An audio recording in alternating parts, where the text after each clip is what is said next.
Well, I'm in Central Alaska, and I'm now ready for my 2023 adventure of Golden Ghost, so stay tuned.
I've just arrived in central Alaska, and this is where Skookum Gold Camp is. And there's some guys in the woods playing some instruments, kind of cool. But this is where the Skookum Gold Camp is, and it all centers around this building right here. This is the Skookum Roadhouse, and it acts as the town's meeting place. This is where the miners meet. It's also a restaurant and a bar. And this is where the guests of Skookum Gold Camp, we eat our food, and we stay in a small kind of hotel-like structure just behind that building. And I'm up here with Steve Shoemaker. I've been on several gold prospecting trips with him in the past, all in Alaska, but now we're in central Alaska. We're going to be doing some underwater dredging and some high banking, some metal detecting, and we're hoping to get some gold this trip. I brought up my Panasonic DR60 and my Panabox to do some paranormal investigation. I understand there's some strange things happening in town, so we're going to look at that. Anyway, it's a very small little town. It's about 33 miles away from Circle, and I think it's about 125 miles away from Fairbanks. It's just east of Fairbanks. I understand it's got an incredible miners museum just up the road here. So I'm going to head back up this road and take a look, and hopefully the museum's open. If not, I'll come back another day, but let's go take a look.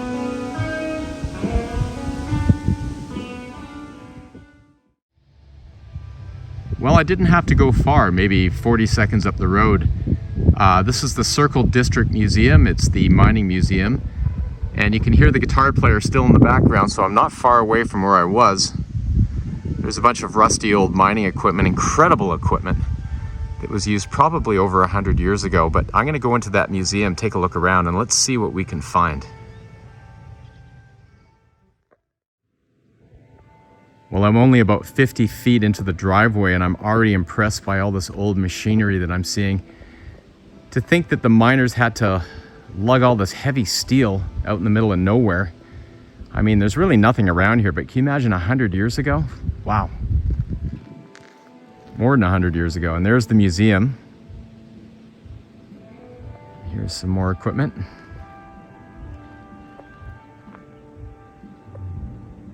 Just amazing. Let's go inside and see what we can see.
So let's go check out the Skookum Roadhouse.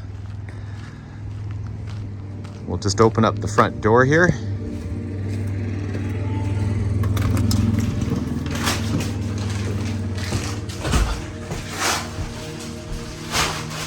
And this is the area where we eat. And there's a bar over here. We've got TVs on. I'll just do a quick sweep here.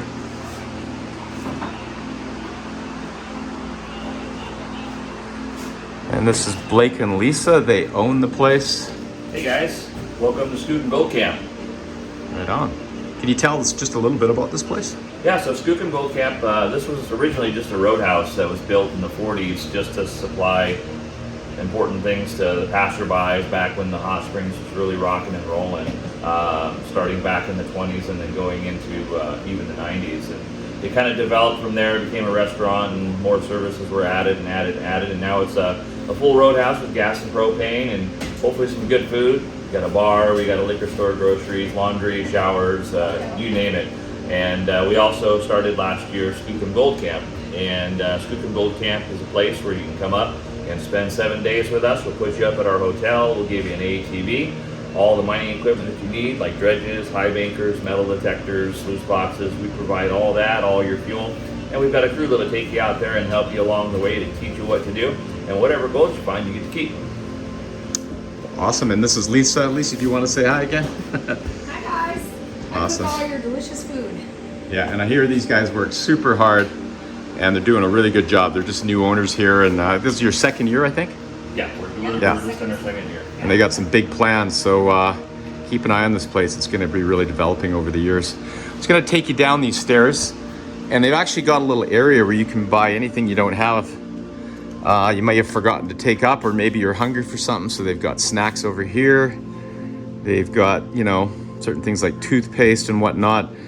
They've got an area where, you know, if you need a nut or a bolt or some sort of mechanical device, they've got some things here for you. Any problems with your cars or dredges or ATVs or whatever, they've got all sorts of additives and whatnot. And they've got a little shop here with just local arts and crafts. And of course, they've got the couple of washrooms over here. And if you've got, you know, if you're up here for a couple of weeks and you've got, let's say, dirty clothes, there's nothing better than a laundry area.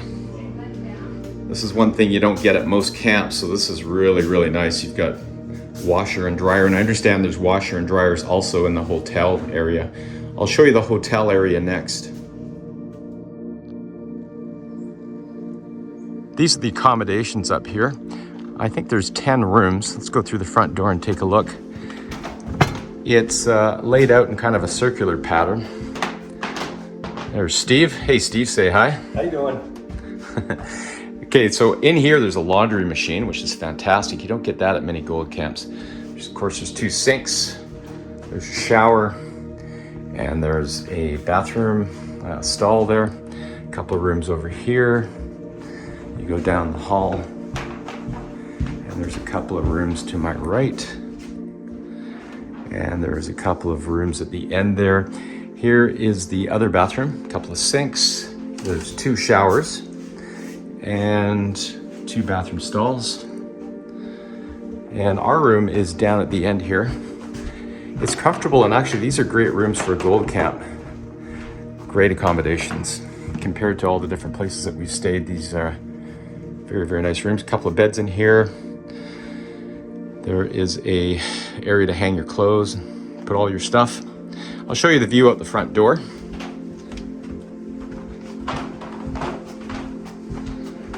So a lot of the staff just live on site here in their trailers. People hang their wetsuits here to dry. It was super hot yesterday. We were out panning, and I was sweating. It's just, you know, we're up in Alaska. You think cold Alaska, but no, it's really hot. And actually it's a super hot morning this morning. So there you go.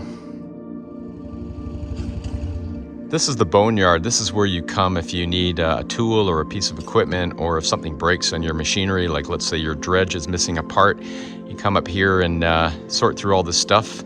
All sorts of things in that shed back there. With all the doors, each room has different things. And this is where they park the ATVs, just over here. Steve and I are using the Bobcat, which is the orange and white vehicle over there. It's great. It gets us just about everywhere we want to go. This is the clean out area. This is where everybody comes in the evening after you know, high banking or underwater dredging or panning or sniping or metal detecting. This is where we come to clean up our gold. They've got 2 clean out sluices. There's one here and there's one on the ground that's disassembled right now. And there's a panning station at the back there. It's got a couple of tubs, got classifiers and pans. And this is sort of where everybody comes in the evening and just sits around, has a drink, and Lots of laughs, lots of tall tales, lots of stories. Everybody says how their day went, and it's a lot of fun. This is an area where everybody kind of hangs out in the evenings.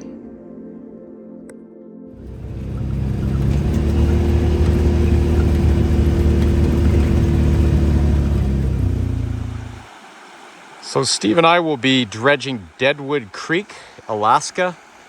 There's our 6-inch dredge. We built a little dam behind it so we could bring the water up. We started the hole, as you can see, we're about 6 feet down, and we haven't hit bedrock yet. So today, hopefully we hit bedrock and see what we can find. We've had some problems with the air. There's an air compressor just behind this red engine here. So we brought out a portable one. You'll see a little portable air pump just on the other side of that big red pump there. We're going to be using that, and we've been cleaning. There's a hole just beyond here. We're about, I don't know, maybe 6.5, 7 feet down. We've hit bedrock. The plan is to go from that shoreline all the way across on bedrock to this one, and then just zigzag back and forth. The water is freezing. We've got a hot water line that goes down our back, which is great. And that keeps things comfortable down there. What else can I tell you? We did a clean out the first round, and we only got about 6 grams, so we're hoping for more than that. We ran about, I don't know, maybe 6 hours yesterday, hopefully another 6 or 8 hours today. We're gonna do a clean out tonight, so we'll show you what we got out of 2 days on Deadwood Creek.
Oh yeah, we've heard lots of stories from Bill. Candy, like I said, when Candy, she pretty much grew up in this town. She moved here from Pennsylvania when she was like 2 or 3 years old. But she always told me that she would be in here mopping the floor, and there was always cat prints all over the place. Every single time she mopped the floor, there was cat footprints all over. I haven't seen that yet. My dog, the one that I have now, the Bernese, he'll stand right there and just bark like crazy, and there's nothing down there. And I'm like, oh, knock it off, Cole. There's nothing there. And he just barks like crazy. And then he'll go down there, and he wants to mark his territory. And I'm like, don't you dare So mark Stevie your and territory down there. Kirsten, they own Central Motor Inn down the road, and that used to be a bar, and there had a bunch of shootouts and things happen there too. Well, when we first moved in there, you'd hear a cat and everything. You never would see a cat. We haven't brought our cat there or anything. Well, one day as Stevie was checking out the septic, he took out all the septic pipes. He smashed the septic pipe on the ground because there was like something clogged in it. It was 6 dead cats. Ew. So this is the child that saw the pig lady. McKinley.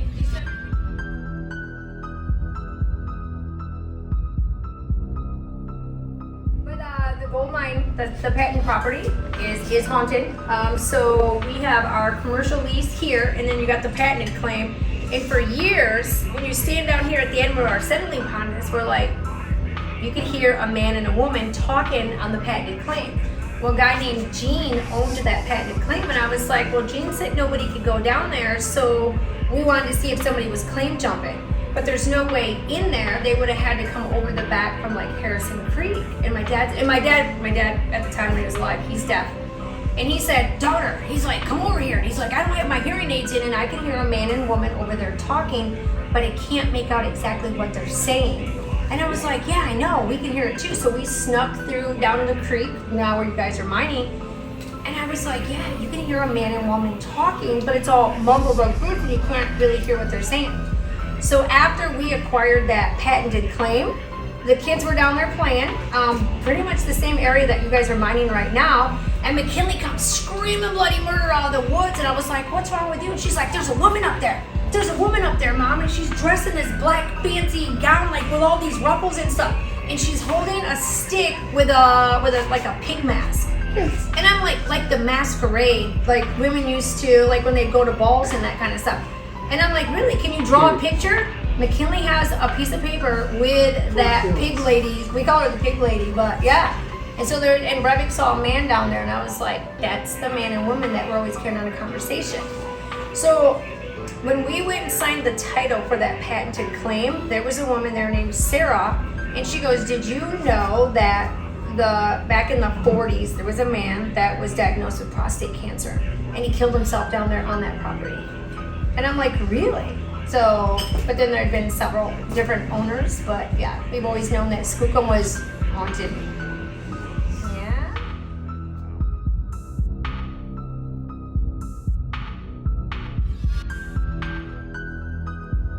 So I'm with Prospector Paul. He's up here working at the camp. I'm gonna stick a link to his YouTube channel. He does some great videos, go check him out. But Paul, you hear something strange in the morning when you're in the kitchen there. What do you hear? Yeah, usually it happens a lot when nobody's in there with me. But it sounds like a slamming door or something starting up or whatever. It's kind of odd. It doesn't have a particular time, but it's usually early in the morning while I'm preparing to get breakfast going there. Cool. Well, I'll tell you what, I'm going to put a locked off camera and let's see if we can capture it and try and figure out what it is, if it's something paranormal or maybe it's just something mechanical, but we'll do the best we can to figure that out. Sounds good. I'd love to know what it is. Awesome. Thanks, Paul. Hey, thank you.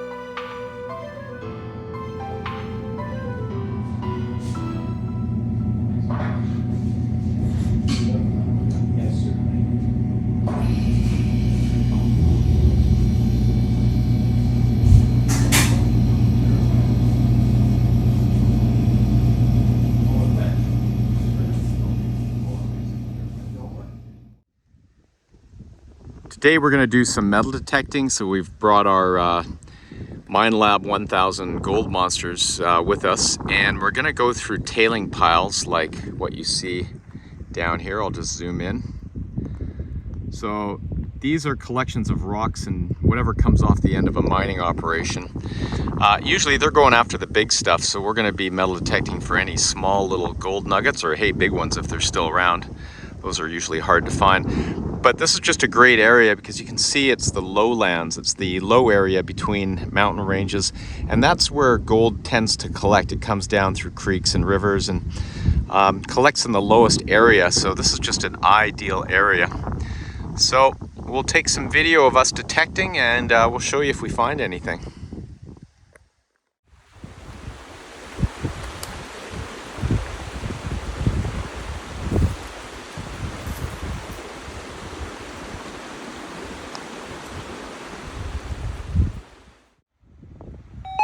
Okay, it looks like I've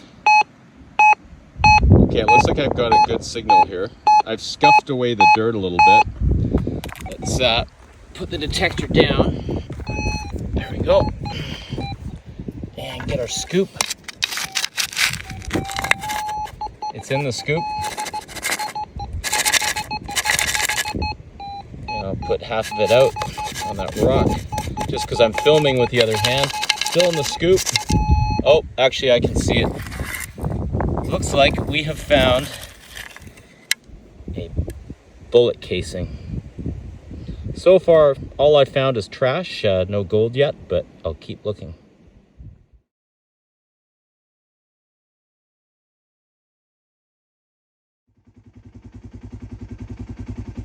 I was driving back to camp and thought I'd stop about a mile from camp and show you this marshy area here.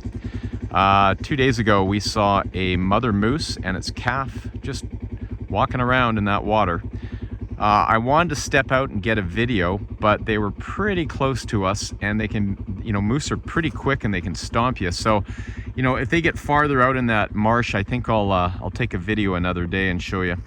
But another thing I wanted to show you is I came across this street sign that says Cemetery Roads. There's probably a cemetery down this road. I'm going to go back to camp, grab my Panasonic DR60 and Panabox, and go see if I can find a graveyard and do some paranormal investigation.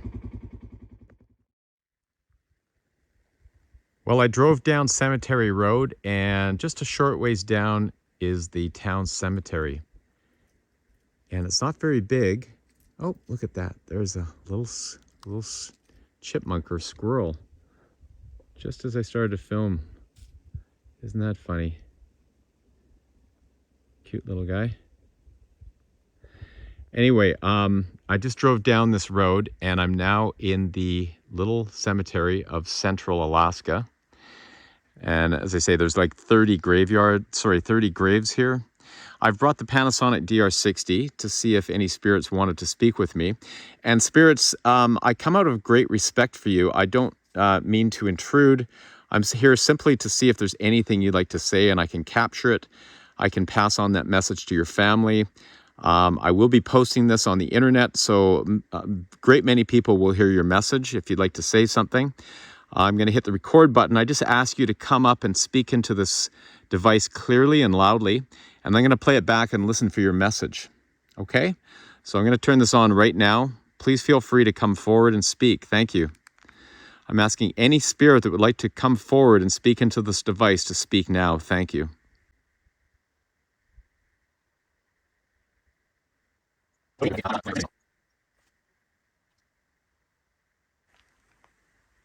Okay, let's stop this and let's play it back. I'm asking any spirit that would like to come forward and speak into this device to speak now. Thank you.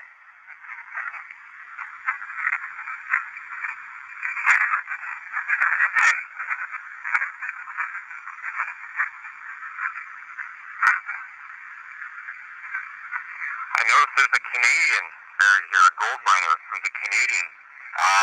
John, my name is John as well, and I'm from Canada. You're from Winnipeg, I'm from Vancouver. Is there anything you'd like to say to me right now?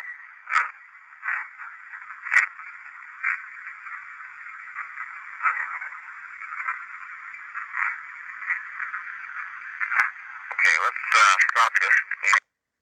All right, well, thank you very much. If you guys said anything, I greatly appreciate it. I'm going to go home, analyze this, and if I pick up anything that you say, I'll put the words below on the screen. Thank you. Okay, we're down at the high banker area, and we're going to tackle this strip. The last group took out all of this material, and there's another station that took out this material. So we're going to take out the little strip in between. There's a lot of roots and whatnot, so we're going to have to go in there with a pick. We're going to take all of the material, because we understand there's material within the roots, and then we're going to dig this out. We're going to shovel into this high banker here. We found a little river sluice down here, so we're just going to have that as a bottom sluice just in case. So we'll show you what we get out of it. It'll probably take us about 2 days, I think, to get through this, but we'll show you what we get out of that little strip right there.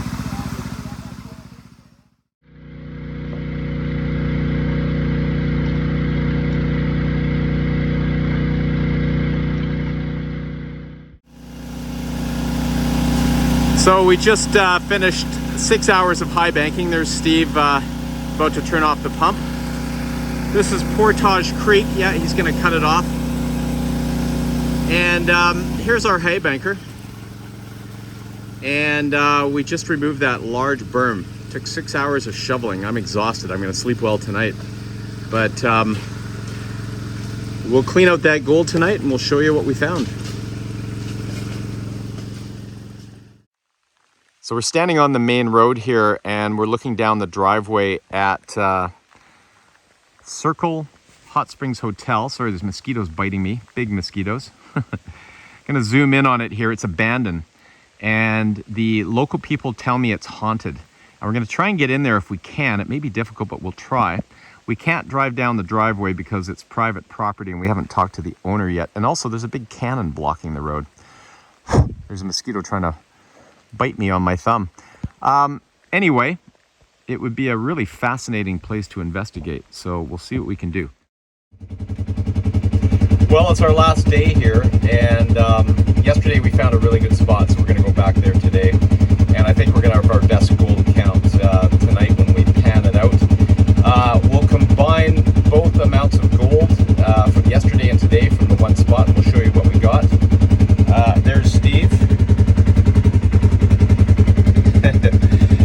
So we're going to go ahead to our spot right now, and we'll show you what we got later. All right, so we found a really good spot. There's fast water. If you zoom over there, there's a waterfall. The water's going very quickly. And then it starts to slow down in this area. And this is bedrock, and there's cracks in it. And there's dirt in between the cracks. So we're pulling up the bedrock. And in between it, we're digging the dirt into this bucket. And from the test pans, I was getting like pretty nice pieces. Maybe, I think one of my first pans had like 15 nice pieces in it. So I'm going to fill up a couple of these buckets, pan it out, and I think we're going to do quite well in this spot.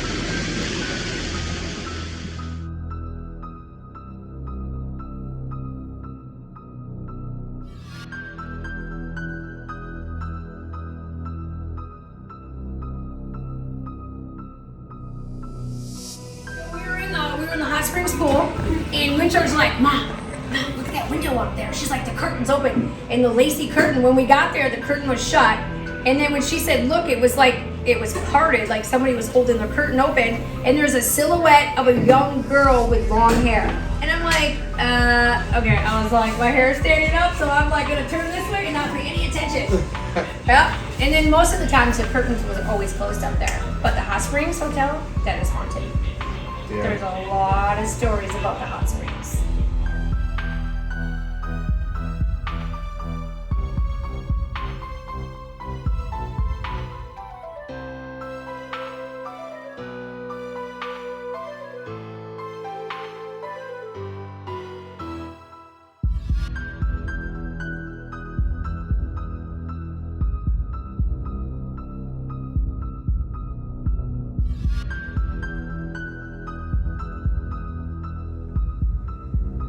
So I met up with the owner of the Circle Hot Springs Hotel, and he allowed us to come in, but he said I could only film on the top floor. And actually this is apparently the scariest, or as people say, part of the hotel.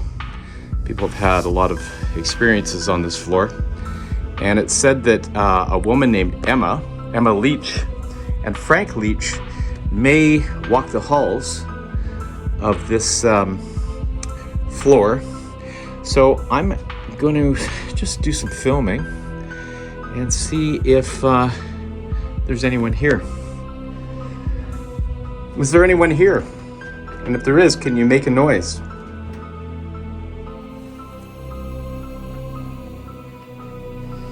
I'm going to point the camera this way because it's quite dark down that hallway and I can't see much. So I'm going to knock on this door 3 times. Can you knock back?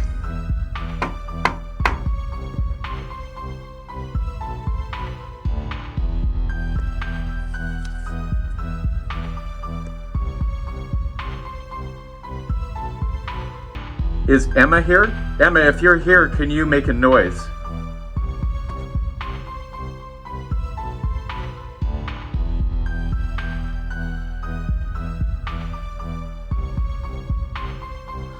I understand that this window that I'm pointing my camera at, Blake and Lisa are the people that own the camp that we're at. They were sitting in the hot springs and they saw a silhouette in this window opening up these curtains. So I'm wondering if, Emma, was that you that opened up these curtains? Can you make a noise if that was you?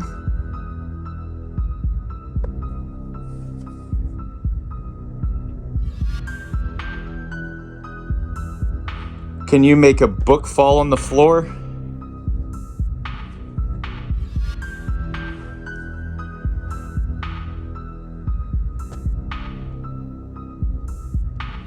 Can you show yourself?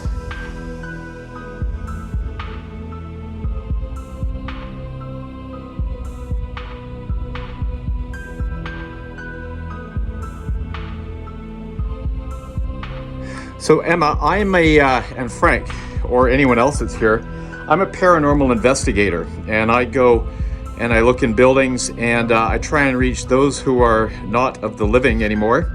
And I'd love to communicate with you if you're open to that. But I'm trying to figure out if you're here or not. If you are, can you let me know? Can you tap me on the shoulder? Or can you tug on my shirt? Or can you make a noise? Or can you make something fall to the floor?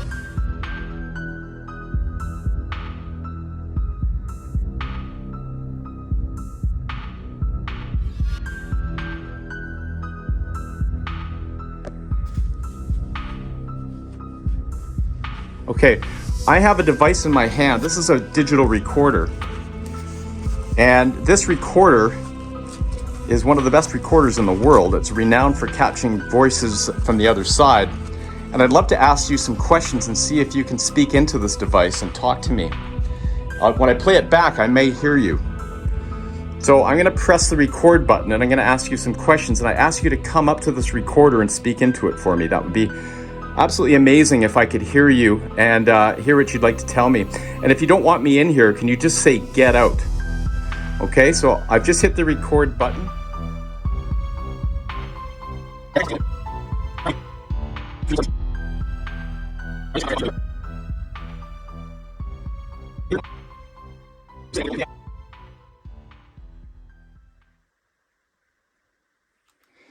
Okay, let's play that back.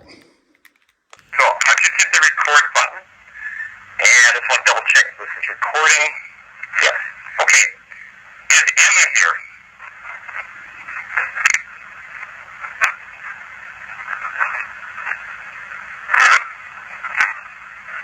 Emma, if you're here, can you come up to this recorder and say something into it for me? Thank you. Frank, are you here? Frank, if you're here, can you come up to this recorder and give me a message? Are there any other spirits other than Emma and Frank here right now? Can you come up and speak into the recorder and tell me who you are?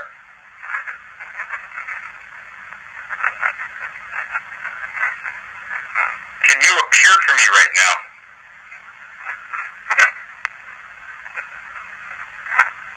If there's a spirit with me right now that knows that I'm here and you don't want me in here, can you simply say, get out?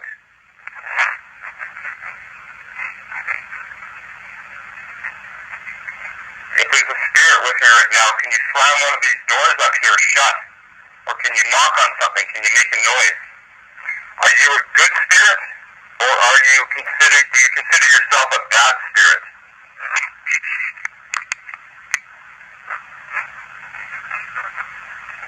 I was told that some trail cameras were set up in here, and they went off right away after being set up. And when they checked back, they saw a three-headed spirit with a feather. Was that you? I'm going to turn this off. Is there anything you want to tell me before I stop recording? I'm going to be leaving very soon. Is there any message you have for me?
So I'm at the gravesite of Emma Leach. Apparently she haunts the Circle Hot Springs Hotel. And this is her grave. So I'm going to say, Emma, if you know that I'm here and you'd like to say anything, I've got a recorder on your headstone. And it would be great if you could talk into it and say something, maybe just give me a message if you'd like to. And after that, I'm going to put the recorder on Frank's grave, and we'll see if Frank would like to talk. But Emma, the floor is yours if you'd like to say anything right now.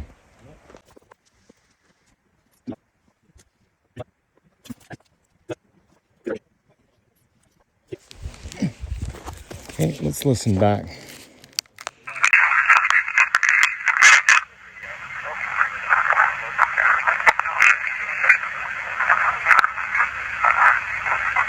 I'm at the gravesite of Emma Leach.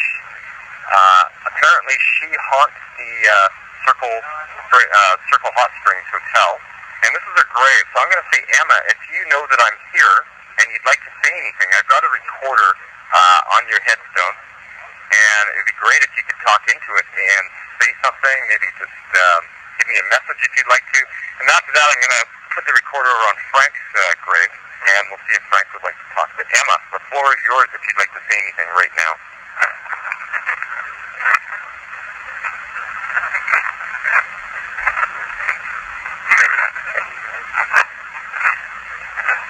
Emma, do you spend time at the hotel down the hill?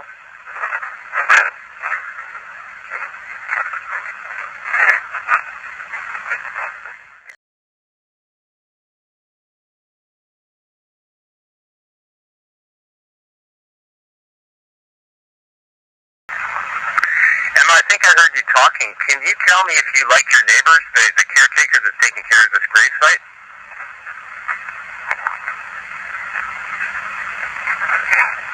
Emma, I just wanted to ask you again, because there's some people talking in the background, so I wanted to do it while it's completely quiet here. Can I ask you again, do you spend time at the hotel down the hill from your gravesite?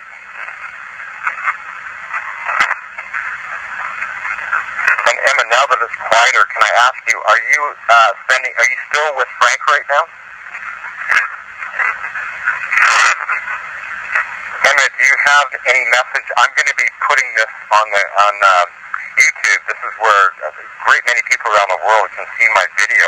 Do you have a message for the world when I put this YouTube video out into the world? A lot of people will be listening. Is there any message for people in the world today?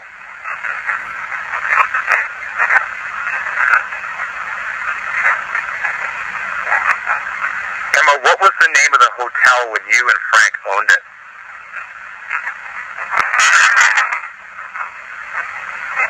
And finally, Emma, I didn't know you, but I want to thank you very much for speaking with me. Thank you very kindly. Okay, I'm going to move this over to Frank's grave.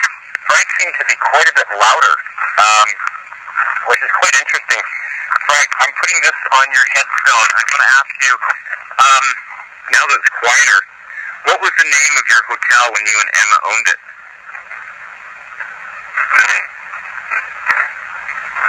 And Frank, are you still with Emma? And Frank, one last question. The caretaker of this graveyard has asked, how do you feel about your neighbors here that are taking care of the graveyard?